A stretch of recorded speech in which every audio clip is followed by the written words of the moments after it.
Yahoo minasan, welcome back again with Mr. K di sini. Oke, sebelum dimulai ya, aku beritahukan pada semua fans One Piece yang nonton video ini, minggu depan chapter 991 libur alias prei. Chapter terbaru nongol 27 September. Jadi ya sabar nunggu 2 mingguan ya. BTW ku taruh di awal video info ini ya, biar greget aja gitu. So, without ngenteni long again, let's go mawon, it's time to react One Piece chapter 990 versi channel gendeng ini. Chapter 990, Army of One. Sengaja gak kuartikan Indonesia karena agak mumet penjelasannya. Cover story masih menceritakan Lola dan Chiffon family ya. Cuman kali ini ada tanda-tanda cover story-nya akan segera berakhir. Tapi entah juga sih. Mr. K bilang akan berakhir karena melihat apa yang ditampilkan di cover story kali ini ya. Lola dan Chiffon menarik tangan Pon dari lautan. Tanda kalau mereka berdua sudah mengakui Pon sebagai ayahnya. Well, kenapa dari yang awalnya Chiffon dan Lola gak mengakui Pon sebagai ayahnya di Dressrosa ya? Tapi kok di momen Pon berenang mengejar kapal Baggy Pirate, selalu Pon menunjukkan sebuah liontin yang gambarnya kurang jelas, malah diakui sebagai ayahnya.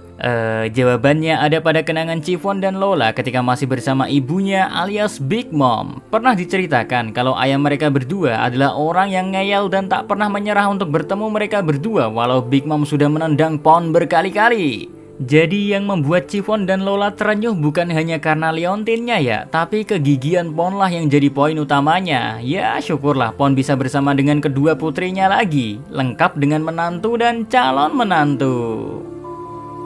Oke, kita fokus ke cerita utama. Masih berfokus di Onigashima, cuman kini ya, kali ini fokusnya menampilkan Sasaki yang sebelumnya terikat di pohon keramat Onigashima gara-gara ditipu oleh Kyoshiro. Kini Sasaki telah terbebas. Well, bebasnya bukan karena dibebaskan oleh kroco-kroco Beast Pirate ya, melainkan karena efek dari serangan Big Mom yang sukses menghancurkan pohon keramat. Itu loh Ikoku.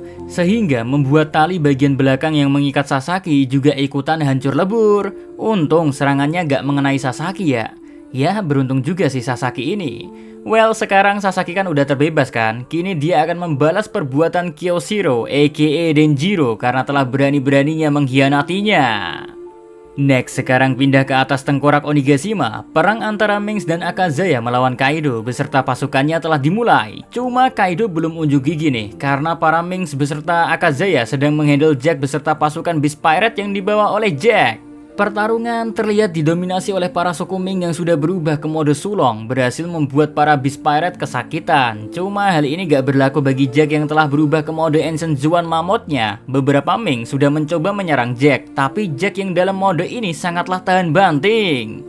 Ming Mas Kenter saja yang sudah dalam mode sulong dikalahkan oleh Jack loh. Hal ini sampai memancing emosi Kinemon yang tak sabar ingin ikut dalam battle ini. Sekaligus Kinemon memang ingin menghabisi Jack. Cuma langkah Kinemon dihentikan oleh Inuarashi dan Nekomamushi yang sudah masuk ke mode sulong juga. Walau hanya siluetnya saja sih yang diperlihatkan. Tapi rasa penasaran akan bentuk sulong Inu dan Neko sedikit terobati kan. Oke, back to topic. Kedua raja dari Minks ini gak ingin Kinemon menyentuh Jack. Biarlah mereka berdua yang menghandle Jack. Menurut Asu dan kucing ini, Jack adalah mangsa mereka. Setelah Inu dan Neko bilang seperti ini ya guys, dan kelihatannya Kinemon juga menyetujui permintaan Inu dan Neko. Saat itu pula, kedua Raja Ming ini mengaum secara bersamaan bagi serigala yang sedang kelaparan. Auman ini membuat Jack merinding disco guys. Mungkin antara panik dan ketakutan yang menjadi satu.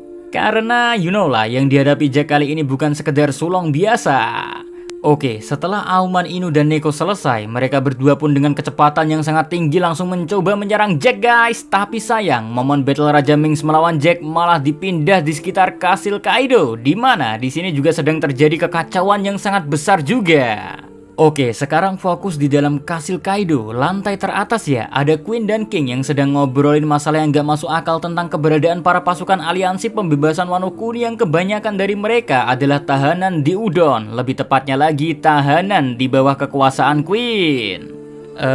Si Queen di sini kebingungan kenapa para tahanan bisa berada di Onigashima. Apa yang terjadi sebenarnya? Apakah Babanuki mengkhianatinya? Jadi tambah musmet kan si Queen? Cuman menariknya ya, si King tak menyalahkan Queen atas tak bergunanya Queen yang harusnya bertanggung jawab pada para tahanan di Udon. Kini para tahanan tersebut sudah berada di Onigashima untuk balas dendam sekaligus membebaskan negeri Wano. King sadar seperti ini dan memaklumi kelakuan Queen karena King sudah tahu sejak awal Queen memang sudah gak berguna. Queen mendengar ini jadi agak emosi sama ucapan pedasnya King. Oh ya, sampai lupa ya. Dari kebingungan Queen ini ya, kita jadi tahu info penting kalau kekuatan Otama belum diketahui oleh Beast Pirate. So, masih ada harapan Otama bakal bikin kejutan nantinya.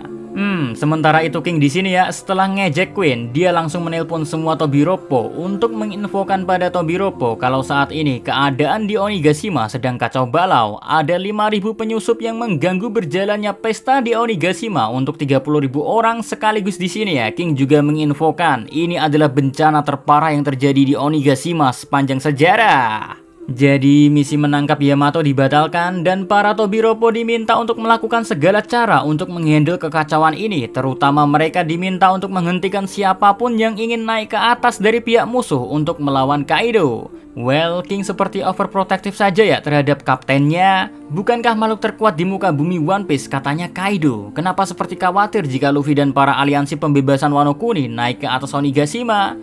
Aduh, jadi bingung dah. Kita lupakan hal ini aja dah. Sekarang fokus pada para Tobiroppo saja. Dimulai dari diss Drake yang sedang bersama Basil Hawkins ya. Hawkins sudah sembuh dari luka-lukanya, walau masih diperban sih. Di sini ya, Drake yang tahu kondisi Hawkins sedang gak baik menawarkan pada Hawkins yang bergabung dengan Beast Pirate karena gak ada pilihan kan. Dengan adanya kekacauan yang terjadi di Onigashima, Hawkins bisa punya kesempatan untuk mengkhianati Kaido. Entah apa maksud Drake. Si Hawkins gak peduli sih. Malah nih dukun santet melakukan ramalan lagi dengan kartunya. Dia memprediksi kalau kesempatan hidup seorang pria hingga besok hanyalah 1%. 1% di sini bukan Luffy ya, karena Luffy pernah diramal kalau kesempatan hidup Luffy di Wano 19%. Lalu kalau bukan Luffy terus siapa? Sampai saat ini Mr. K gak bisa memberi jawaban karena perkataan Hawkins a certain man. Kata-kata tersebut bisa mewakili semua tokoh laki-laki penting di Wano. Diss Drake yang agak gak medulin 1% siapa ini? Ya dia sebenarnya termasuk dalam kandidat yang diramal oleh Hawkins sih. Oke lanjut ya, saat kondisi Diss Drake sedang ngobrol tentang kekacauan di Onigashima bersama Hawkins ya, muncullah Wushu yang masuk ke ruangan dua generasi terburuk sedang ngobrol. Wushu langsung bicara pada Drake tentang kekacauan Onigashima ini adalah momen yang bagus untuk membunuh seseorang yang ingin dibunuh oleh Wushu. Drake kebingungan apa maksud Wushu guys? Si Wushu pun menjawab kalau dia ingin menghabisi Queen, cuma karena menurut Wushu kalau sendirian bakal kesulitan, makanya di sini dia meminta Drake ikut dengannya. Ya walau Drake agak kurang setuju, tapi dia tetap aja ya manut sama permintaan Wushu. Dan sementara itu ya si Hawkins malah ngeramal lagi. Dari tatapan wajahnya sih kelihatan kalau Hawkins seperti meramal apa yang Wushu rencanakan. Tapi gak tahu juga deh, Mr. K kan bukan dukun kayak Hawkins. Next kita pindah posisi ke ulti yang akhirnya bisa ketemu lagi dengan adik kesayangannya Pac One.